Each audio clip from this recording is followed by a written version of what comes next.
Good evening friends, I welcome all of you to my channel bank Nifty tomorrow. दोस्तों, मैंने आपके सामने bank Nifty spot का 1 hour time frame का chart यहाँ पे डिस्प्ले किया हुआ है। ठीक है, 1 आवर का इसलिए डिस्प्ले किया हुआ मैंने क्योंकि इस चार्ट के ऊपर काफ़ी सारे फीचर्स दिखाई दे रहे हैं, तो that will help us to analyze for tomorrow and overall market का बिहेवियर क्या चल रहा है बैंक निफ्टी का, ये समझने में हमें आसानी हो जाएगी। ठीक है, तो पहले बात करते हैं कि हमारा कल डिस्कशन क्या था और आज के एक्सपायरी ने हमें कौन कौन से मौके दिए। तो एब्सोल्युटली दोस्तों, आज की जो एक्सपायरी थी मैं तो बोलूँगा कि बहुत ही सेलर ओरिएंटेड टाइप की एक्सपायरी थी, क्योंकि ये आप देख रहे हो, ठीक है, ये जो ग्रीन कैंडल है, this is the first candle of the day. Continuously ऊपर से रिजेक्शन ये दोनों कैंडल में आ गया, उसके बाद ये सिर्फ 150-200 पॉइंट्स के बीच में आज बैंक निफ्टी पूरी रेंज बाउंड थी। तो यहाँ पर किसी को भी कुछ मौका नहीं मिला होगा ज़्यादा अच्छा खासा कुछ प्रॉफिट कमाने का। इसलिए मैंने अपने टेलीग्राम चैनल के ऊपर एक चैनल यहाँ पे ड्रॉ किया था, क्योंकि लेवल्स ड्रॉ करने के बाद, लेवल्स आप देख रहे हो मेरे चार्ट के ऊपर, लेवल्स तो मार्क्ड है, लेकिन लेवल्स मार्क करने के बाद भी कुछ लोग होते हैं वो उसको समझ नहीं पाते मार्केट के बिहेवियर को, और वो उसके बीच में ट्रैप हो जाते हैं। तो इसलिए मैंने एक प्रॉपर चैनल यहाँ पे मार्क किया था और क्लियर कट मैसेज दिया था कि जो स्कैल्पर्स है वो चैनल को देखते हुए स्कैल्पिंग कर सकते हैं, लेकिन जो सेफ ट्रेडर्स हैं वो ब्रेकआउट का ही वेट करें, क्योंकि वन साइडेड मूव, जो एक्सपायरी मूव होता है या वन साइडेड मूव होता है, वो मूवमेंट आपको चैनल के ब्रेकआउट के बाद ही मिलेगा, चाहे ऊपर या चाहे नीचे। लेकिन बैंक निफ्टी ने दिन भर किसी भी तरफ कोई भी ब्रेकआउट नहीं दिया और कंप्लीटली एक बॉक्स के अंदर ही दिन भर मार्केट रही है। ठीक है, तो आई होप कि आप ऐसे मौके जो होते हैं दोस्तों, कि यहाँ पर हमने जोर ज़बरदस्ती ट्रेडिंग नहीं करनी होती है, मार्केट के साथ फाइट नहीं करनी होती है। अगर एक डायरेक्शनल मूवमेंट मार्केट नहीं दे रही है, वो भी खास करके एक्सपायरी के दिन, तो जब तक ब्रेकआउट नहीं मिलता, जब तक एक डायरेक्शन मार्केट नहीं पकड़ती, तब तक उसको अवॉइड करना होता है। That is a simple strategy. Otherwise क्या हो जाता है कि आप अगर किसी पोजीशन में ट्रैप हो गए ना, आपके डायरेक्शन में एक मोमेंटम मार्केट दे रही है, तो एक ठीक ठाक वाला प्रॉफिट आपको नहीं मिल पाता। आप पोजीशन में बैठे रहते हो और जो प्रीमियम डीके है वो फाइनली ज़ीरो तक आपको लेके जाता है। ठीक है, तो जस्ट बिकॉज रेंज बाउंड रहती है मार्केट, तो फिर आपको लॉस हो जाता है। और ये इस टाइप की जो मार्केट होती है वो सेलर्स के लिए होती है कि आप एक ऊपर का रेंज एक पकड़ लेने के बाद एक रेजिस्टेंस का कॉल शॉर्ट करो और सपोर्ट का पुट शॉर्ट करो, जिसको स्ट्रैंगल बोलते हैं सेलर्स। तो इस टाइप में वो प्रीमियम डीके का जो पॉइंट्स होता है वो पूरे के पूरे सेलर्स के पॉकेट में चले जाते हैं। तो ऐसे जो दिन होते हैं ये क्लियर कट अवॉइड करने के होते हैं, इसलिए मैंने अपने टेलीग्राम चैनल के ऊपर वो चैनल ड्रॉ करके एक मैसेज डाला था। आई होप जिन्होंने फॉलो किया होगा वो आज लॉस लेने से बचे होंगे। तो चलिए बात करते हैं कि कल हमने किस तरीके से बैंक निफ्टी में काम करना है।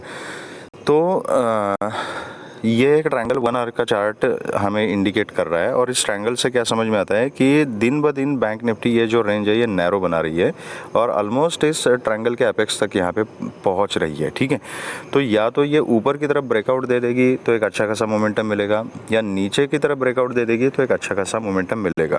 तो पर्सनली आई विल सजेस्ट कि जो सेफ ट्रेडर्स है वो इस ब्रेकआउट के लिए वेट करो। अगर कल मार्केट फ्लैट खुलती है, ऊपर जाती है, इमीडिएटली ट्रेड नहीं लेना है, वेट करना है कि ट्रेंड लाइन के ऊपर सस्टेन हो रही है क्या। और ये ट्रेंड लाइन समवेयर अराउंड 530 के जोन के पास ही क्रॉस हो जाएगी। आप चार्ट के ऊपर प्लॉट करके देखना। तो अगर 42,530 के ऊपर अगर बैंक निफ्टी सस्टेन हो जाती है, मतलब एक 5 मिनट्स के कैंडल का क्लोजिंग आपको 42,530 के ऊपर मिलना चाहिए और उसका फॉलोअप आना चाहिए।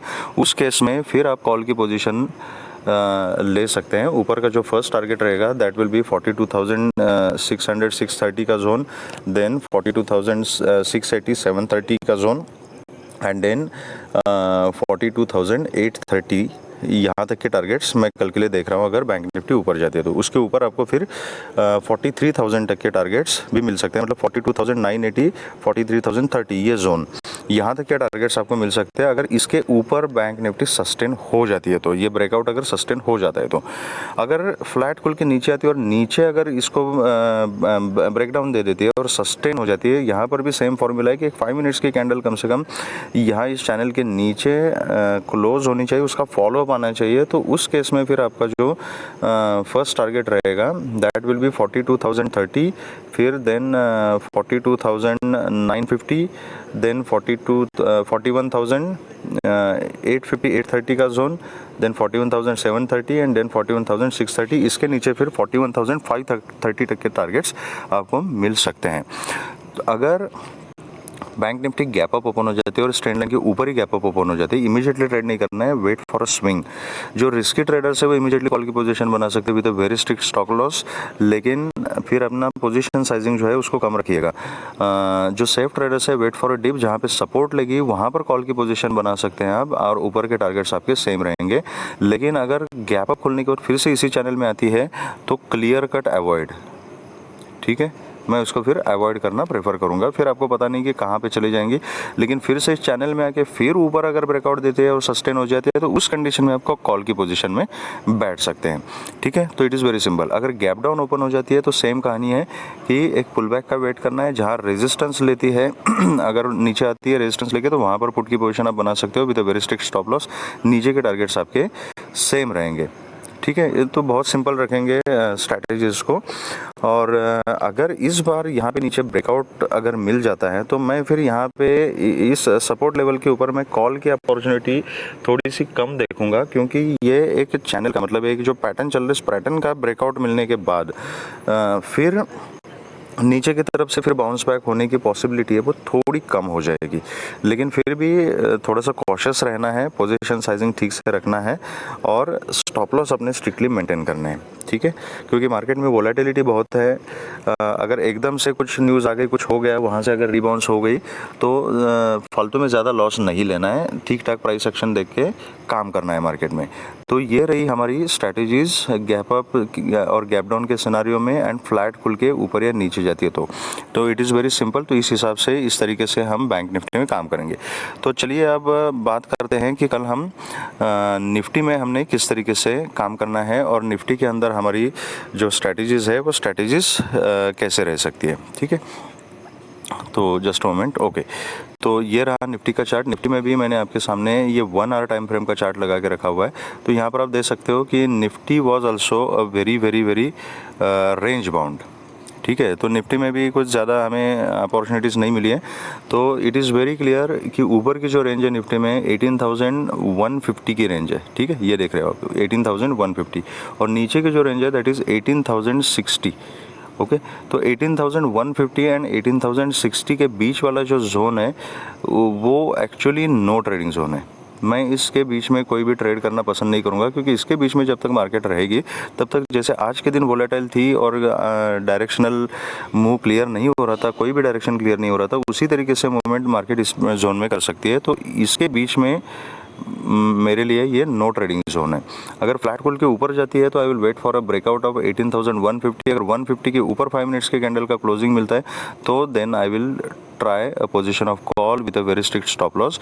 और ऊपर की तरफ फिर आपको 18,180, 18,230, 18,250 एंड 18,280 तक के टारगेट्स आपको ऊपर की तरफ मिल सकते हैं।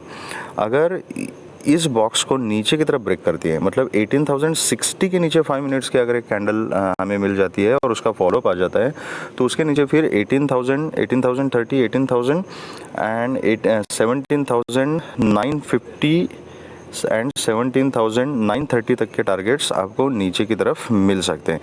तो इस तरीके से हमने काम करना है अगर फ्लैट खुल के ऊपर या नीचे जाती है।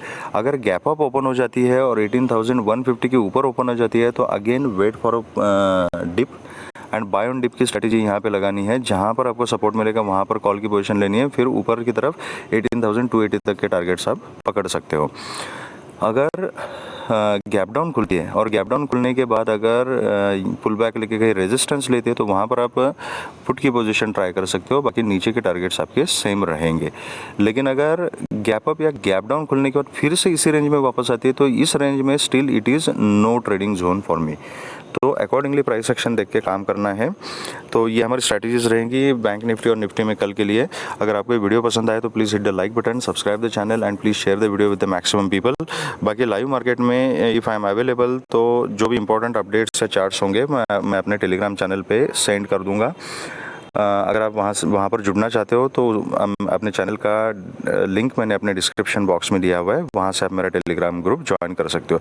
प्लीज़ दोस्तों हिट द लाइक बटन, उससे थोड़ा मोटिवेशन मिलता है, तो please like the button and subscribe the channel and share the video with the maximum people. Thank you very much friends and all the very best.